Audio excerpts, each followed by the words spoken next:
இந்த கேரக்டர் பண்றதுக்கு பயம்லாம் எதுவும் இல்லையா? ஃபர்ஸ்ட் நான் போகும்போது எனக்கு வதந்தின்னு தெரியாது. சேலஞ்சிங்காக தான் இருந்தது. அண்ட் எனக்கு அதை எக்ஸ்ப்ளோர் பண்ணணும் போலயும் இருந்தது. ஸோ பயம் வரல. சசி சார் கால் பண்ணார், எனக்கு கால் பண்ணி நீங்கள் சூப்பராக பண்ணியிருந்தீங்க, இதே மாதிரி ப்ராஜெக்ட் சூஸ் பண்ணி பண்ணுங்க அப்படின்னு சொல்லி விஷ் பண்ணார். நான் எதிர்பார்க்கல சார் கால் பண்ணுவார்லாம், எதிரே பார்க்கல. அவர் பார்த்துட்டு கால் பண்ணோன்னே ஒரு மாதிரி மணி கேரக்டர் வந்து அவன் எப்படின்னா any time you give him he'll start practicing dialogue. Okay. ஆமா நான் உங்களோட parallel universe videos அதெல்லாம் பார்த்தேன். அந்த டயலாக் பிராக்டிசிங் வீடியோஸ்லாம் பார்த்தேன். ஆமா, he will come to me and like இது கொஞ்சம் பாருங்க நான் கரெக்டா சொல்றேனா அப்படின்னு சொல்லிட்டு he'll give the script to me and then every time வந்து அவன் பிராக்டிஸ் பண்ணுவான். வதந்தி 1 வந்து எல்லாருக்குமே ஒரு பர்டிகுலர் குரூப் ஆஃப் பீப்புளுக்கு அது இன்னுமே மனசுல அப்படியே நிற்கும் அப்படின்ற ஒரு சீரீஸா இருந்துட்டே இருக்கு. வதந்தி 2 பண்ண போறோம். இதுல இந்த மாதிரி ஒரு கேரக்டர்ஸ் நம்ம மேல அந்த ப்ரெஷர் இருக்கு அப்படின்னு எங்கேயா ஃபீல் பண்ணீங்களா?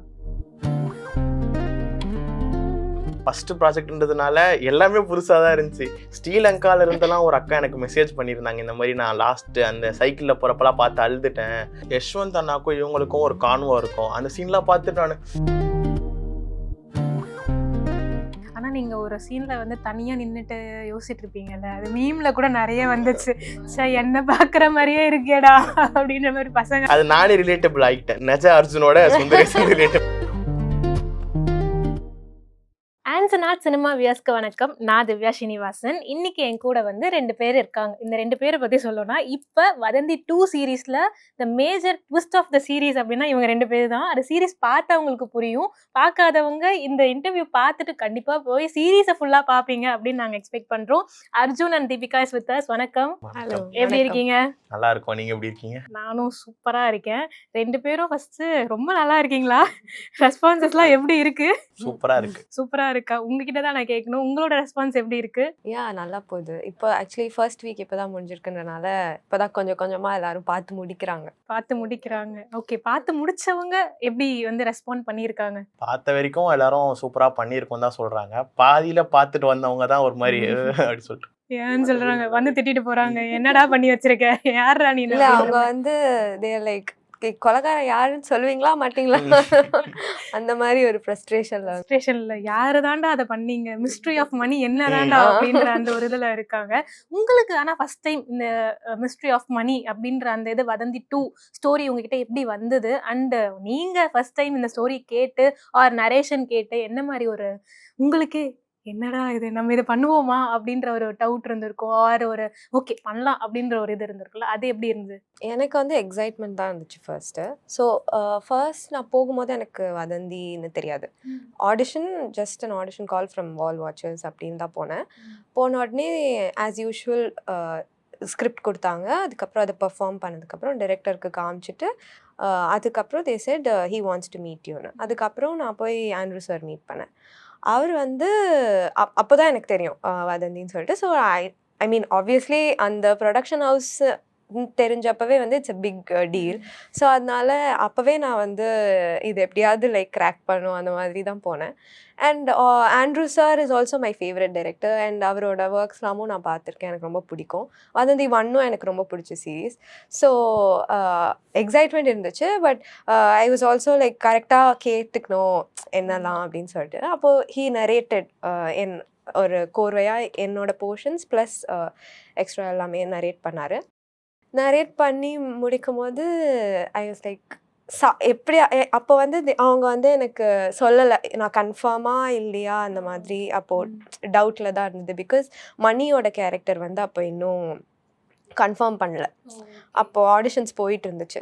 ஸோ அந்த கேரக்டர் கன்ஃபார்ம் பண்ணதுக்கப்புறம் தான் அவங்கள பண்ண முடியும். பிகாஸ் தங்கச்சி கேரக்டர்ன்றதுனால சிமிலாரிட்டிலாம் பார்க்க வேண்டியது இருக்கும், அதுதான் இம்பார்ட்டன்ட் கேரக்டர்ன்ற மாதிரி சொல்லியிருந்தாங்க.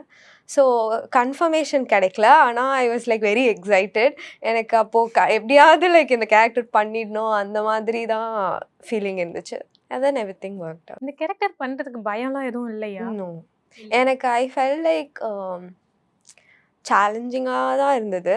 அண்ட் எனக்கு அதை எக்ஸ்ப்ளோர் பண்ணணும் போலயும் இருந்தது. ஸோ பயம் வரல. பயம் வரல. ஓகே. சீரிஸ் பார்த்ததுக்கப்புறம் வந்து எல்லாரும் கேட்பாங்கன்னு நினைக்கிறேன். பார்த்தவங்க வந்து கமெண்ட்ல வந்து பயம் வரலையாம்மா உண்மையா உனக்கு அப்படின்னு கேட்பாங்கன்னு நினைக்கிறேன். தம்பி கிட்ட வந்தா தம்பி தான் வந்து யாரா இந்த பையன் இந்த சீரிஸ்ல பாவப்பட்ட ஜீவனா வந்து இருந்து கடைசியில ஒரு மாதிரி நீயா தம்பி அப்படின்ற மாதிரி ஒரு லைக் அதை நான் ஸ்பாயில் பண்ண விரும்பல. பட் ஸ்டில் அந்த ஒரு விஷயம் இருந்ததுல்ல. இந்த கேரக்டர் பண்ணதுல என்ன சேலஞ்சிங்கா இருந்தது? நான் ஆடிஷன் அதான் அந்த ஆஃபீஸ்க்கு செகண்ட் டைம் தேர்ட் டைம் போகிறேன் ஆடிஷனுக்காக. போன உடனே இந்த மாதிரி எனக்கு தெரியும். ஆனால் இவங்கள மாதிரி இல்லை, வதந்திக்கு தான் ஆடிஷன் எடுக்கிறாங்கன்றது எனக்கு ஃபஸ்ட்டே தெரியும். ஓகே எப்படியாச்சும் பண்ணிடணும், செலக்ட் ஆகிடணுன்னு மைண்டில் ஓடிட்டே இருந்துச்சு. சரின்னு சொல்லிட்டு ஆடிஷன் கொடுத்துட்டோன்னா சார் பார்த்துட்டு ஓகே ஆனால் முடி வளர்க்கணும் அப்படின்னு சொல்லி சொன்னார். நானும் சரி ஓகே சார் வளர்த்துட்றேன் அப்படின்னு சொல்லிட்டோன்னே ஒரு அவுட்ரோ மாதிரி கொடுத்தாரு. ஒரு மாதிரி சைலண்டான கேரக்டரு அப்படின்னு. ஓ சும்மா ஏதாச்சும் இருக்கும் போல் அப்படி தான் நான் நினச்சி இருந்தேன். ஆனால் ஸ்கிரிப்ட் ஃபுல்லாக கொடுத்தோன்னே ஓகே நம்மக்கிட்ட தான் இருக்குது, எப்படியாவது காப்பாற்றிடணும், நம்ம மேலே நம்பிக்கை வச்சு இவ்வளோ பெரிய ப்ராஜெக்ட் கொடுக்குறாங்க, அதை எப்படியாவது பண்ணிடுறோன்றது மட்டும் மைண்டில் ஓடிட்டே இருந்துச்சு. ஓகே. ஆனா என்னதான் சின்ன கேரக்டர் சைலண்டா இருக்க கேரக்டர்னாலும் அந்த ஃபீலிங்ஸ் எமோஷன்ஸை வந்து காட்டுறதுல நம்மளே ஃபீல் பண்ண வச்சுட்டானேடா அப்படின்ற மாதிரி ஒரு இது இருந்தது. ஸோ அந்த ஆக்டிங் வைஸ் உங்க கேரக்டருக்காக மெனக்கிடல் என்ன மாதிரி இருந்துச்சு? கேரக்டருக்காக நான் தெரில. இப்போ நான் வந்து அப்படியே ஆப்போசிட் சுந்தரேசனுக்கு சைலண்டாகவே இருக்க மாட்டேன். ஆனால் இதுக்காக ப்ராக்டிஸ் பண்ண ஆரம்பிச்சோன்னா செட்லேயும் சரி எல்லா இடத்துலையும் இப்போ இவங்க கூட செட்டாக இருந்தால் கூட நான் ஒரு மாதிரி சைலண்ட் ஆகிடுறேன். அந்த கேரக்டரில் இருந்து எனக்கு இவங்க கூட இருந்தாலே ஒரு மாதிரி சைலண்டாகவே இருப்பேன். ஆமா, செட்லயும் அமைதியா தான் இருப்பாங்க. ஆனா அமைதியான கேரக்டர் கிடையாது அப்படின்றது எப்ப தெரிஞ்சது? இல்லை இப்போ கூட அவங்க கூட இருந்தாலும் நான் ஒரு மாதிரி சைலண்டாக தான் இருப்பேன். இப்பயும் சுந்தரேசன் கேரக்டரா வாழ்ந்துகிட்டு இருக்கீங்களா? அது ஏன்னு தெரியல, அவங்க கூட இருக்கும் போது சைலண்டாக இருந்து பழகிடுச்சு. அப்படியே வரோம். ஆனா திடீர்னு வந்து ஒரிஜினல் அர்ஜுன் வெளியே வரும்போது எப்பயாவது இல்ல அப்படி இல்ல. இப்போ நம்ம அவங்க கிட்ட அவர்கிட்ட பேசுறேன் அப்படின்னா if I am starting a conversation அவர் வந்து ஹில் டாக். பட் நான் ஸ்டார்ட் பண்ற வரைக்கும் ஹில் பி சைலண்ட். அந்த அமைதி அந்த கேரக்டருக்குள்ளேயே இருந்துடுறது. பட் இவ்வளோ சட்டிலான ஒரு கேரக்டர் நடிக்கிறதுக்கு ஒரு யூனிக்கான விஷயங்கள் தேவைப்படும். அதுக்குன்னு தனியா வந்து ஏதாவது கிளாஸஸ் போனீங்களா, இல்ல ட்ரைனிங் ஏதாவது பர்டிகுலரா இருந்ததா? நான் கிளாஸ் போன செல்லம் கலையரம்னு சொல்லிட்டு ஒரு கூத்து பட்டறை கிளாஸு. செல்லான்னா சந்தோஷம்னா இவங்க 2 பேர் எடுக்கிறாங்க. ஒரு 1.5 years to 2 years அங்கே கிளாஸ் எடுத்துக்கிட்டேன். எல்லாமே சொல்லி கொடுத்தாங்க அவங்க எனக்கு. இப்படி இருக்கணும், கேமரா முன்னாடி எப்படி இருக்கணும், என்ன பண்ணக்கூடாது, என்ன பண்ணலாம், இது மாதிரி எல்லாமே டீட்டெயிலாக எனக்கு ஒன்று ஒன்றா சொல்லி கொடுத்தாங்க. ஸோ அது எனக்கு ரொம்ப யூஸ்ஃபுல்லாக இருந்துச்சு. அதனால கொஞ்சம் ஈஸியாக ஹேண்டில் பண்ணிட்டீங்க. ஓகே. அந்த ப்ராக்டிசஸ்லாம் வந்து இந்த இடத்துல ஹெல்ப் பண்ணி இருந்திருக்கு. பட் ஆன் செட் இந்த மணி கேரக்டரா இருக்கட்டும், வெண்பா கேரக்டர், சுந்தரேசன் லைக் அதெல்லாம் இருக்கும் போது யார் செட்ல வந்து ரொம்ப இவன் கூட உட்கார முடியலடா சாமி அப்படின்னு ரொம்ப அநாயகா இருக்கு ஆனா ஃபன்னா இருக்கும் அப்படின்ற கேரக்டர் யாரு அப்படின்றாங்க? யாரு? அனாயிங் சொல்ல முடியாது. மணி கேரக்டர் வந்து அவன் எப்படின்னா any time you give him he'll start practicing dialogue. Okay. ஆமா நான் உங்களோட parallel universe videos அதெல்லாம் பார்த்தேன். அந்த டயலாக் பிராக்டிசிங் வீடியோஸ்லாம் பார்த்தேன். ஆமா, he will come to me and like இது கொஞ்சம் பாருங்க நான் கரெக்டா சொல்றேனா அப்படின்னு சொல்லிட்டு he'll give the script to me and then every time வந்து அவன் பிராக்டிஸ் பண்ணுவான். ஓகே. அதுதான் அவன் கண்டினியூஸா பண்ணுது. அவன் பிராக்டிஸ் பண்ணதுல நான் என் டயலாக் மறந்துறேன். அவங்க டயலாக் பேச ஆரம்பிச்சிடுறது. கரெக்டா இருக்கா கரெக்டா பண்றேனா, மீட்டர் கரெக்டா இருக்கா, அதெல்லாம் he'll check. அண்ணா தங்கச்சி அப்படி கேரக்டர் வரும்போது வந்து சீரீஸ்ல எப்படி இருந்தது அண்ட் யஷ்வந்த் வந்து இன் ரியல் லைஃப் அண்ணா அப்படி என்ன மாதிரி ஒரு ஃபீல் இருக்கு? Yashwant in real life is we started doing this together. நாங்கள் 2 பேரும் ஃபஸ்ட்டு பண்ண short film we both did together. அவருக்கும் அது ஃபர்ஸ்ட் ஷார்ட் ஃபிலிம், எனக்கும் அது first short film. That is like 3-4 years back. அப்போது அது பண்ணிவிட்டு அதுக்கப்புறம் ஐ மீட்டிங் ஹிம் நவ். நடுவில் வி வேர் இன் கான்டாக்ட். ஆனால் மீட் பண்ணுற சந்தர்ப்பம் அமையல. அதுக்கப்புறம் இப்போ தான் நான் அவரை மீட் பண்ணுறேன். So he major change over. But it's very like really happy for me to like meet him in இவ்வளோ பெரிய ப்ராஜெக்டில் பண்ணும் போது 2 பேரும் அந்த இடத்துல இருக்கோம் அப்படின்றது வந்து it's very like heart warming. ஒரு ஃபுல் சர்க்கிள் வந்த மாதிரி. ஓகே. வதந்தி 1 வந்து எல்லாருக்குமே ஒரு பர்டிகுலர் குரூப் ஆஃப் பீப்புளுக்கு அது இன்னுமே மனசுல அப்படியே நிற்கும் அப்படின்ற ஒரு சீரீஸா இருந்துட்டே இருக்கு. அதோட ஸ்டாண்ட் அலோனா தான் இந்த வதந்தி 2 இருக்க போகுது அப்படின்றது நிறைய இடங்கள்ல டைரக்டர்ஸே சொல்லியிருந்தாரு. ஆனா அந்த ஒரு ப்ரெஷர் இருக்கும்ல, வதந்தி 1 மேல அவ்ளோ எதிர்பார்ப்புகள், அது அவ்ளோ சக்சஸ்ஃபுல்லான சீரிஸா இருந்தது. இப்போ வதந்தி 2 பண்ண போறோம். இதுல இந்த மாரி ஒரு கேரக்டர்ஸ் நம்ம மேல அந்த பிரஷர் இருக்கு அப்படின்னு எங்கேயாவது ஃபீல் பண்ணீங்களா? இல்ல கதையா பார்க்கும்போது அது ஆண்ட்ரூ சாருக்கு அந்த ப்ரெஷர் இருந்திருக்குமான்னு எனக்கு தெரியல. எனக்கு என்ன இருந்துச்சுன்னா, நம்மளுக்கு குடுத்துருக்காங்க. நம்மளுக்கு குடுத்தத கரெக்ட்டா பண்ணிடணும். நம்மளால எதுவும் ஆயிடக்கூடாதுன்றது மட்டும் தான் என் மைண்ட்ல ஓடிட்டு இருந்துச்சு. சேம். எனக்கு வந்து என் கேரக்டர் மட்டும் தான் மைண்ட்ல இருந்தது.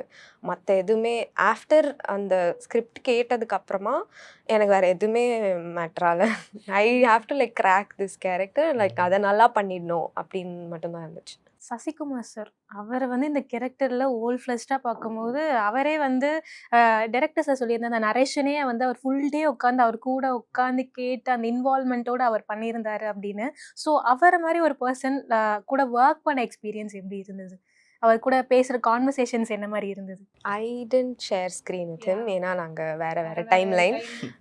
பட் ஐ திங்க் எனக்கு இருந்துச்சு. எனக்கு அதுவும் அவ்வளவா இல்ல. ஒரு லாஸ்ட் அந்த கிளைமாக்ஸ் சீன்ஸ் மட்டும் தான் இருக்கும். ஒரு மாரி ஹேப்பியா இருந்துச்சு. அவ்வளோ பெரிய சீனியர் ஆக்டர் கூட நம்ம ஒரே ஃப்ரேம்ல நிக்கிறோம்ன்றது நெனச்சாலே ஒரு மாரி சந்தோஷமா இருந்துச்சு. அவர் நெறைய சொல்லுவாரு, "இப்படி பண்றா, அப்படி பண்ணாத" அதெல்லாம் நெறைய சொல்லிக் குடுத்தாரு. அதனால ஒரு நல்ல எக்ஸ்பீரியன்ஸா இருந்துச்சு. சீரிஸ்லயே அவர் கூட வர அந்த எபிசோடு தான் உங்களோட மேஜரான எபிசோடு. நீங்க லைக் உங்களோட மொத்த இதையுமே வெளிய காட்டுற ஒரு எபிசோடா இருந்துச்சு. அத பார்த்துட்டு பெர்ஃபார்மன்ஸ் பார்த்துட்டு சசி சார் சசி சொன்ன சார் கால் பண்ணாரு எனக்கு. கால் பண்ணி, "நீங்க சூப்பரா பண்ணியிருந்தீங்க.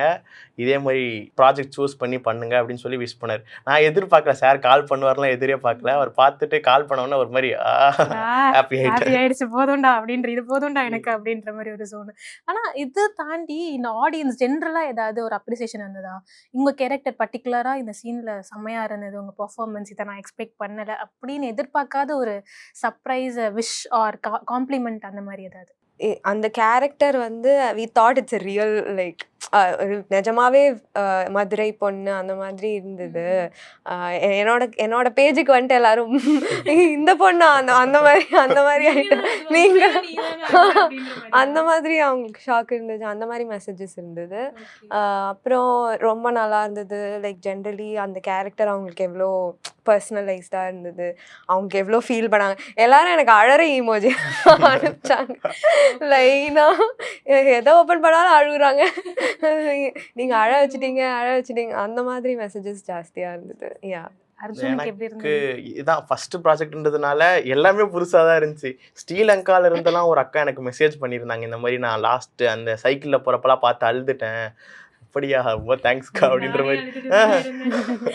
ஒரு மாரி புதுசா இருந்துச்சு. எல்லாருமே விஷ் பண்ணி அனுப்புறாங்க. இதுக்காக தான் ஒர்க் பண்றோன்றப்ப அது வரும்போது ஒரு மாரி ஹாப்பியா இருந்துச்சு. ஓகே. நீங்க ஆன் செட்ல ஏதாவது அப்ரிசியேஷன்ஸ் வாங்குனீங்களா? ஏன்னா வெளிய இருந்து வர்றது அந்த மொமெண்ட், அதுக்கப்புறம் தான் பார்த்ததுக்கப்புறம் வர அப்ரிசியேஷன்ஸ். ஆன் செட் அந்த மொமெண்ட்டே நம்மளுக்கு ஒரு அப்ரிசியேஷன் கிடைச்சு, ஓகே நம்ம பண்ணிட்டோம்டா அப்படின்ற அந்த மொமெண்ட் ஏதாவது இருக்கா? யா முன்னாடி இது நிறைய வாட்டி சொல்லியிருக்கேன். ஆனால் இந்த செட் வந்து it's a very positive set. நீங்கள் எது பண்ணாலும் அதுக்கு உடனே உங்களுக்கு வந்து ஒரு இது கிடச்சிடும், ரிவார்ட் கிடச்சிடும். நல்லா பண்ணியிருந்தீங்கன்னா. ஸோ எனக்கு ஃபஸ்ட்டு டேவே வந்து ஃபஸ்ட் ஷாட் எடுக்க போதே எல்லாரும் வந்து சூப்பராக இருந்தது, ஷாட் சூப்பராக இருந்ததுன்னு சொன்னாங்க. நான் like not only director or like assistant director அவங்க மட்டும் இல்லை, கேமரா டீம், லைட் மேன், எல்லா ப்ரொடக்ஷன் டீம் யாராக இருந்தாலும் யார் வந்து நீங்கள் நல்லா பண்ணியிருக்கீங்க அப்படின்னு நினச்சாலும் உடனே வந்து சொல்லிட்டு போவாங்க. ஐ திங்க் ஒரு ஆக்டருக்கு, அதுவும் லைக் ஒரு ஸ்டார்டிங் ஃபேஸில் இருக்க ஆக்டருக்கு வந்து that appreciation is really important. Because நமக்கு நிறைய டவுட்ஸ் இருக்கும் கேமரா முன்னாடி இருக்கும்போது, நம்ம கரெக்டாக பண்ணுறோமா இல்லையா அந்த மாதிரி இருக்கும். And that confidence will boost your energy and உங்களோட ஆக்டிங்குமே அது ரொம்ப பூஸ்ட் பண்ணும். ஸோ அது ரொம்ப இம்பார்ட்டன்ட்னு நான் நினைக்கிறேன். அண்ட் அது வந்து இன்ஸ்டன்ட்லி டெய்லி கிடைக்கும் அந்த செட்டில். எல்லா ஆர்டிஸ்ட்லேருந்து எல்லாரும் வந்து we like tell each other, அவங்களும் வந்து சொல்லிட்டு போவாங்க. அந்த மாதிரி அது டெய்லியுமே இருக்கும். யஷ்வந்த் அண்ணாக்கும் இவங்களுக்கும் ஒரு கான்வோ இருக்கும். அந்த சீன்லாம் பார்த்துட்டு நான் என்ன இப்படி பண்றாங்க, என்னடா பின்னிட்டாங்களே அந்த மாதிரி. சூப்பரா அது மாதிரி சூப்பரா 2 பேருமே சூப்பரா பண்ணியிருப்பாங்க அந்த சீன்ல. பார்த்துட்டு எவ்ரிபடி நான், கிரைட் ம், ஆன் செட். மொத்த செட்டே ஒரு மாதிரி அப்படியே சோகமாயி ஓகே. அது வெளிய வர்றதுக்கு அந்த டைம் எடுத்திருக்கும்ல அந்த ஆன் எனக்கு ஸ்பாட். அப்ரிசியேஷன் பார்த்தா அந்த மேஜர் 2 ஸ்பாட் இருக்கும். அந்த இடம்லாம் முடிச்ச உடனே மொத்த செட்டோ கிளாப்லாம் பண்ணாங்க. ஓகே. சூப்பரா பண்ணியிருக்கடா. அது வேணா டே ஃபுல்லா ஷூட் போகுது. லாஸ்ட்ல செம்ம டயர்டு எல்லாருமே. ஆனாலும் நான் அந்த சீன் பண்ணி முடிச்ச உடனே மொத்த செட்டோ கிளாப் பண்ணாங்க. அந்த டயர்ட்லாம் எனக்கு மறந்துருச்சு. இது போதும் எனக்கு. ஆமா, அவங்க மென்ஷன் பண்ண சீனுக்கும் வந்து தே ஆல் கிளாப்ட். அண்ட் அது வந்து நாங்க அந்த கோல்டன் ஹார்ல எடுத்த ஷாட். ஸோ ஒரு டேக் தான் எங்களால போக முடிஞ்சுச்சு. ஸோ 1 டேக்ல அது முடிச்சுட்டு ஓகே. அது சிங்கிள் டேக்கா அது? இல்ல இவங்களோடது. என்னோடது. உங்களோட ஆமா. அந்த கான்வர்சேஷன் கான்வர்சேஷன் conversation. வந்து ம். That scene is like single take. And எங்களால் ஒரு 10 மினிட்ஸ்க்கு மேலே ஷூட் பண்ண முடியாது, லைட் போயிடும். ஸோ அந்த டைமில் அது வந்து சூப்பரா பண்ணியிருக்காங்க. பெர்ஃபார்மர் தாங்க, பெர்ஃபார்மர் தான் அப்படின்ற மாதிரி. பட் இப்படி இந்த பக்கம் அர்ஜுன் கிட்ட வந்தா அந்த ஃப்ரெண்ட் ஜோன், அந்த மதுரை ஸ்லாங்கு பேசவே மாட்டீங்க. ஆனா அவங்க பேசுறத தான் கேட்டுட்டு இருப்பீங்க. அந்த ஸ்லாங்கு, அந்த மதுரை பசங்க அந்த ஒண்ணா உட்காந்தா எப்படி இருப்பாங்க, அந்த இதெல்லாம் வந்து எப்படி இருந்தது? அந்த ஃப்ரெண்ட்ஷிப் ஜோன் எப்படி இருந்தது? கூட இருந்த நடிச்ச 2 பேருமே வந்து ஆக்சுவலா மதுரைக்காரங்க தான். யஷ்வந்த் அண்ணாவும் சரி, பிரபா ரோல் பண்ணவங்களும் சரி, 2 பேருமே மதுரைக்காரங்க தான். எனக்கு ஆடிஷன் அப்பயே நான் நார்மல் ஃப்ளோவில் பண்ணிட்டேன். மதுரை ஸ்லாங்கா அப்புறம் அதுக்கப்புறம் இந்த மாதிரி எனக்கு சொல்லி கொடுத்தாங்க. அதுக்கப்புறம் அது பண்ணிட்டேன். சரி, ஆனால் எனக்கு டைலாக்ஸ் அவ்வளோவா இல்லாததால எனக்கு அது பெரிய ப்ராப்ளமாக தெரியல. அதே மாதிரி யஷ்வந்த் அண்ணாவும் சரி, பிரபாவும் சரி சப்போர்ட் பண்ணிகிட்டே இருப்பாங்க எல்லா இடத்துலையும். அதனால எனக்கு அது பிரச்சனையா தெரியல. ஆனா நீங்க ஒரு சீன்ல வந்து தனியா நின்னுட்டு யோசிச்சுட்டு இருப்பீங்கல்ல, அது மீம்ல கூட நிறைய வந்துச்சு. மரம். "ச்சே, என்ன பாக்குற மாதிரியே இருக்கேடா அப்படின்ற மாதிரி பசங்க எல்லாம் பின்னாடி பின்னாடி மரத்துக்கு 2 மரத்துக்கு பேர் முன்னாடி 2 இருப்பாங்க. பேர் ஜோடியா நின்னுட்டு இருப்பாங்க. "ச்சே, என்ன தவிர எல்லாரும் சந்தோஷமா இருக்கீங்களா?" அது நானே ரிலேட்டபிள் ஆகிட்டேன். நெஜ அர்ஜுனோட சுந்தரேசன் ரிலேட்டபிள் ஓ, ஆகிட்டேன். எல்லாருக்கும் கனெக்ட் ஆகுறத விட ரெஜா அர்ஜுனுக்கே வந்து ரிலேட் ஆயிடுச்சு அது. ஓகே, நான் இதை எக்ஸ்பெக்ட் பண்ணலங்க. இல்ல, நானும் அந்த கமெண்ட்ஸ்ல போட்டேன். நானும் இங்க தான் இருக்கேன் ப்ரோ, நானும் அதே ஃபீல் பண்றேன். அது எத்தனை பேர் உங்களுக்கு ஷேர் பண்ணி? என் ஃப்ரெண்ட்ஸ் எல்லாருமே அனுப்பிச்சாங்க. ஆனா அவங்களுக்கு தெரியும் நான் இதானு. என்னடா கதையிலயும் வாடா அப்படின்னு. ச்சே, உனக்கு படத்துல கூட அமையலையடா அந்த மாதிரி ஒரு ஜோன்ல.